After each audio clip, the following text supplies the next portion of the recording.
জুলাইয়ের গণঅভ্যুত্থানের পর ক্ষমতাচ্যুত আওয়ামী লীগ সরকারের বিরুদ্ধে যে গুম নির্যাতনের অভিযোগগুলো নতুন করে সামনে আসতে শুরু করেছে সেগুলো এবার আনুষ্ঠানিকভাবে বিচার প্রক্রিয়ায় প্রবেশ করল আন্তর্জাতিক অপরাধ ট্রাইব্যুনালে।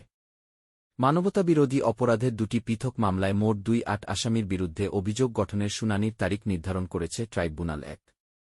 সাবেক প্রধানমন্ত্রী শেখ হাসিনা, সাবেক স্বরাষ্ট্রমন্ত্রী আসাদুজ্জামান খান কামাল এবং সেনাবাহিনীর গ্রেপ্তারকৃত ১৩ কর্মকর্তাসহ সব আসামিকে নিয়ে আদালতে এই শুনানি অনুষ্ঠিত হবে আগামী ৩ ও ৭ ডিসেম্বর।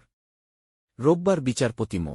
গোলাম মর্তুজা মজুমদারের নেতৃত্বাধীন ট্রাইব্যুনাল আদালতে হাজির করা হয় গ্রেপ্তার ১৩ সেনা কর্মকর্তাকে। তারা ভার্চুয়াল হাজিরার আবেদন করলেও ট্রাইব্যুনাল স্পষ্ট জানিয়ে দেয়, গুরুত্বপূর্ণ মানবতাবিরোধী অপরাধের মামলায় কোনো ব্যতিক্রম হবে না।